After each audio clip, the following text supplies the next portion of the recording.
Hello everyone, this is Leah Whitehorse, and in this recording I'm going to be talking about asteroid Pholus. This is a brief introduction to this asteroid. It was actually a response to a question that somebody asked me on my Patreon for the September 2024 Q&A, and after I'd made the recording I suddenly thought actually maybe more people might be interested in this information. I know there's a lot of interest in asteroids generally speaking. So yeah, this is just my answer to that person. And like I say, it's just an introduction. There's always more to say about these asteroids, but hopefully this will give you a feel for some of the themes that Pholus might bring to us. So Pholus is one of the asteroids. It is asteroid number 5145. It is a centaur. It is part of the group of asteroids that are called centaurs. Chiron also belongs to this group. And Pholus has quite a long orbit. It actually travels between Saturn and Neptune. It crosses the orbit of Saturn, it crosses the orbit of Neptune, and it has an orbital period of 91.79 years. So it's quite a slow moving body. So we would think of this particular asteroid then as being connected more to collective themes and collective movements. One other thing that I think is quite interesting about this asteroid is that not long after it was discovered, they found out that it's actually a really red colour, a really strongly red colour, and it's connected to the components that make up the surface of this particular asteroid. So just kind of hold that thought that it's a red colour. So one of the ways that we try to figure out the meanings of these bodies, these asteroids, and things that are between asteroids and comets, which is kind of like Chiron and kind of like the centaurs generally speaking. These bodies that we use in astrology, they are named, and when you give something a name, it gives it naturally an essence, a quality, a frequency, a vibration, a story that goes along with that name. So this is why the history and the story behind the name of the body that we're looking at is important in astrology.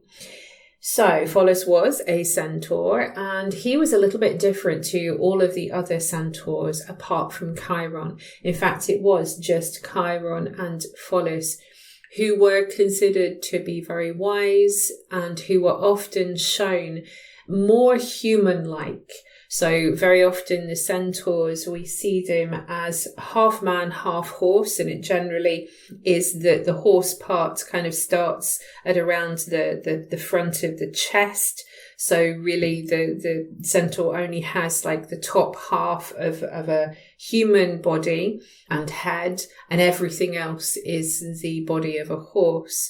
But Chiron and Pholus, they are seen as the horse part is just kind of the hind legs. If you looked at them front on, they kind of look more like a human being. It's only when they turn around that you see that instead of a human backside, it is a horse's backside.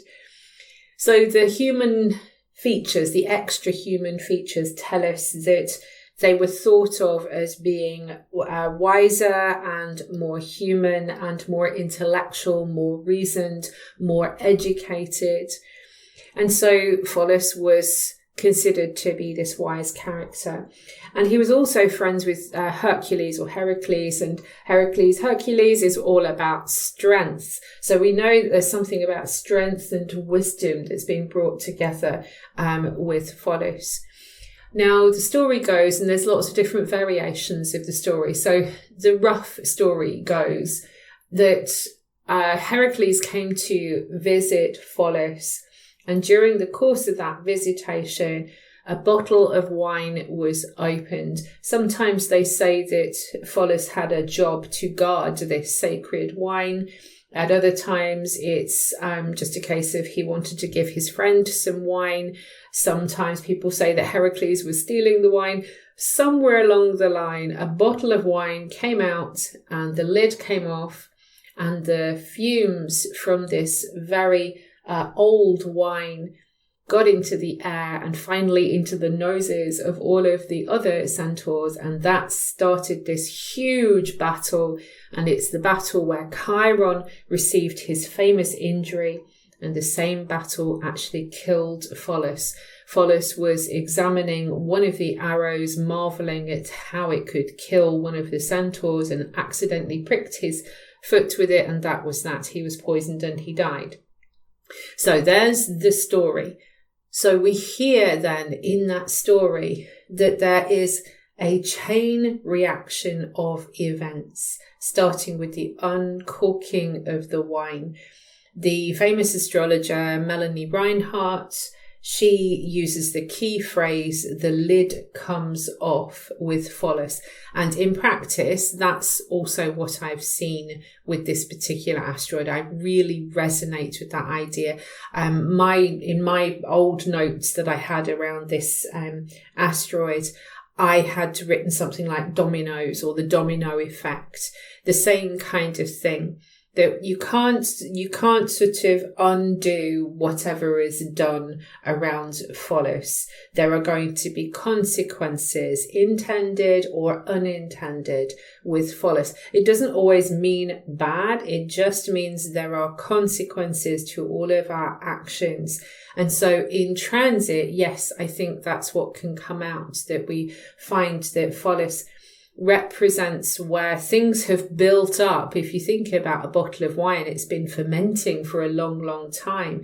And in fact, I think there's something about, I've never made wine or beer or anything, but I think you have to do something where you release some of the gases so that the bottle that it's fermenting in doesn't explode.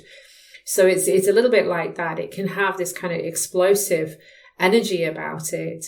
And I'm also thinking about the sort of movement from Saturn to Neptune, so in the orbital connections between Saturn and Neptune. So there's something about moving from this sort of stability of Saturn, where everything is known and certain, and that's the limits. And then suddenly everything is unlimited.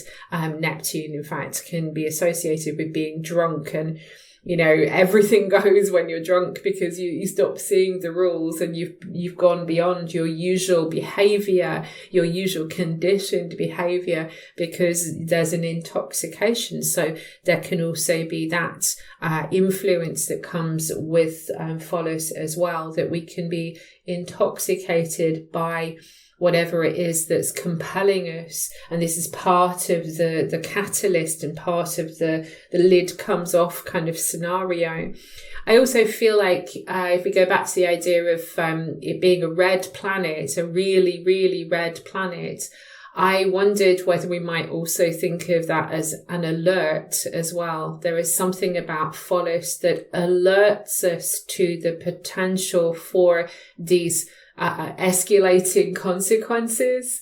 Maybe that's part of what he's doing. He's trying to show us that if we take this action, if we do this thing, if this thing happens, we won't be able to undo it. And so again, it's not a judgment on this is good or bad. It's just this is going to be irreversible, which is kind of a bit like Pluto, actually. You know, irreversible actions is a Pluto thing too. Now, one really interesting example of Pholus comes from recent history, because in fact, Pholus has only recently gone into Capricorn. He started moving into Capricorn back in January of 2018, and then he was in and out and in and out and in and out until finally in October of 2019, Pholus moved into Capricorn, and he will stay in Capricorn until around 2042. That's when he starts to leave Capricorn and go into Aquarius.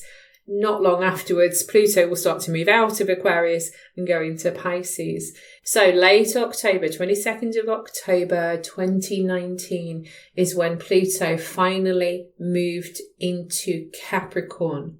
What happened next? We had COVID. COVID arrived in our media stories in December. That's when we started to hear things coming out of China. It wasn't until March for us in the UK where lockdown started, but we had the initial concerns and worries that were happening in December.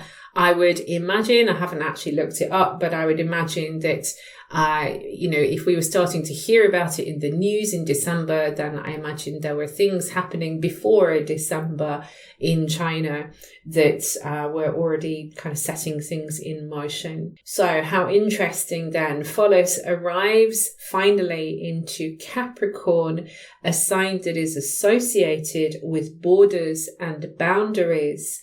And suddenly we have lockdown, which is locking down all of the borders and boundaries. No one's coming in, no one's going out.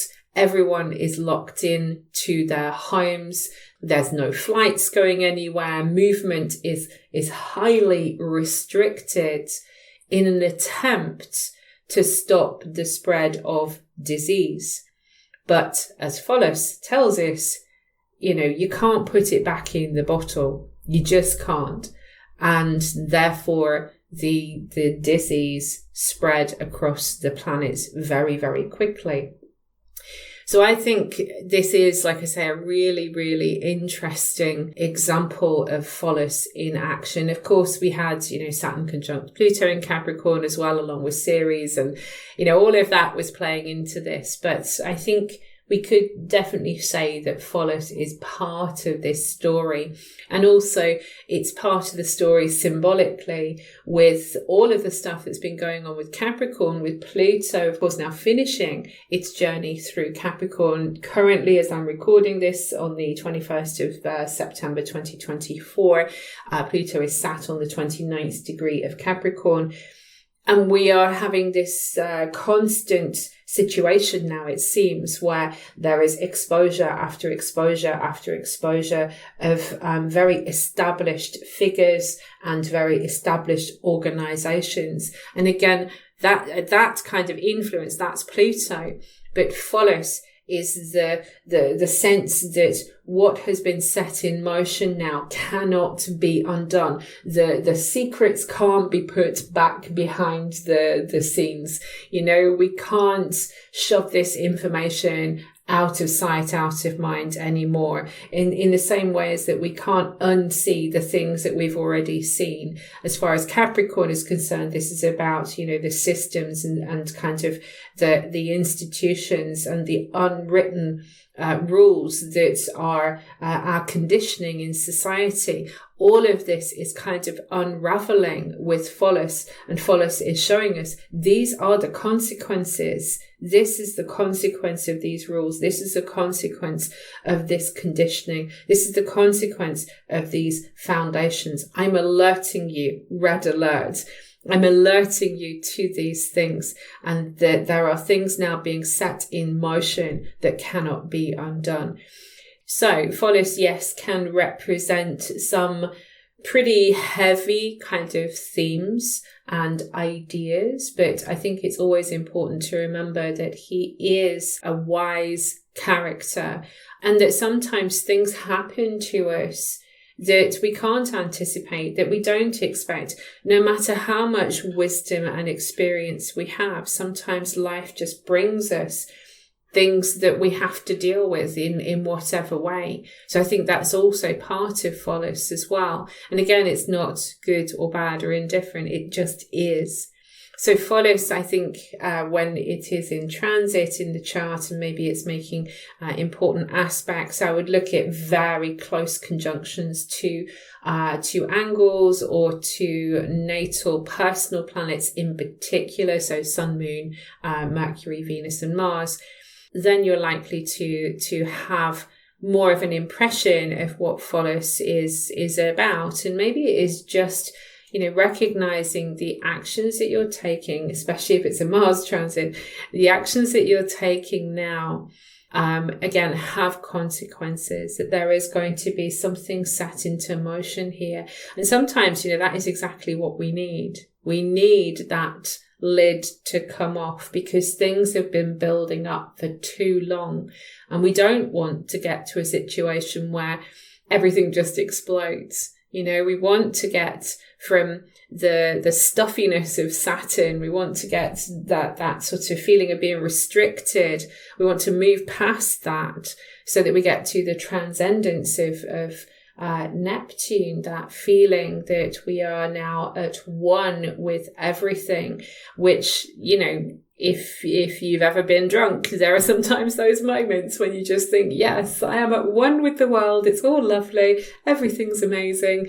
And you go to sleep with a smile on your face. So that can be part of the story as well. Although obviously I don't advocate drinking to have some kind of bonding with Pholus. But I do think it's a really good example of how Pholus can work, and that there are nuances to all of these bodies, particularly with the centaurs that can have some very strong stories attached to them. There are nuances. We're not all going to go through an explosive situation that's going to wreck our lives and, leave us just completely unable to do anything. That's not how I would see it. And sometimes I have seen some things written about Pholus online that suggest that it's just going to be a terrible transit and that's it.